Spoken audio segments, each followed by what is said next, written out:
Yayin Mudan ya aure Asma'u a shirin nan na Garwashi. Kamar yadda in kuna biye da mu a cikin wannan bidiyo za ku ga yadda zama yake kasancewa tsakanin yayin Mujahid ma'ana da yayin Mudan da Asma'u a cikin shirin Garwashi da kuma tsohuwar matar shi Mudan din wato Samira. Duk da cewa Samira tana da kishi kuma 'yar masifa ce wadda ta kasance ba ta barin wata kwana a cikin wannan shiri. Da fatan da ku kasance da mu domin ganin yadda take faruwa, kamar da yadda kuke gani ga yayin Mudan nan zaune akan kujera a cikin falon gidansa. Kamar da kuke gani falon ne mai kyau, sannan kuma ga sabuwar amaryarsa wadda ya aura kwanan nan wato dai Asma'u kyakkyawa zan iya ta sha sarƙa ga wani irin ɗaure an kashe, ta sa ɗan kunne mai ɗan karen tsada, sannan kuma ga gida da hancinta sun tsaya cak, ga bakinta daidai misali, ga idanta dara-dara kamar dai yadda kuke gani a cikin wannan bidiyo.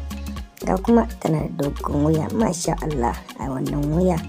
an saka wata kyakkyawar sarƙa wadda kuke gani fara ce, sannan kuma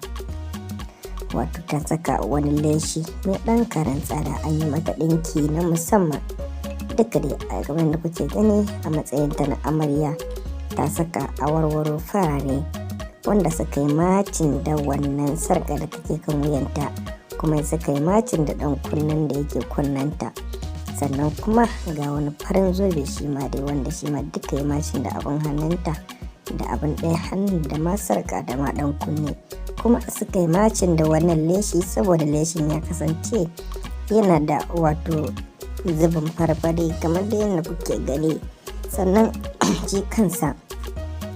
yayin Mudan din ya sha wato wankan shadda bulu inda a masa aiki mai ɗan karen kyau kamar yadda kuke gani, sannan kuma ga agogo a hannunsa mai kyau wanda agogon ya yi kala, sannan ya yi macin da hular da take kansa. Duka dai kamar yadda kuke gani wannan shi yana cewa wannan fa ango ne, ita kuma ta gefensa amarya ce. To a cikinsa dai kamar da kuke gani shi kansa ya yi kyau sosai, ga saje ga gemu masha Allah. Sannan kuma ga matarsa a gefe ta sa bakin gilashi, wato dai tsohuwar matarsa Samira a gefe ta sa tsohon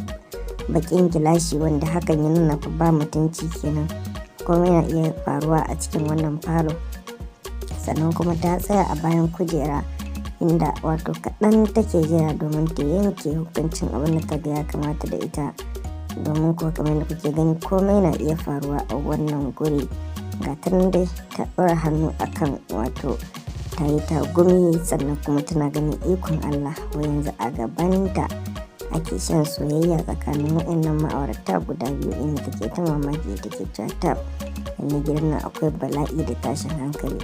To me yake faruwa? Mu ji ra'ayinku mana, sai mu ji daga gare ku akan wannan wato tagumin da ta yi da kuma bala'in da za a yi a cikin wannan shiri na Garwashi.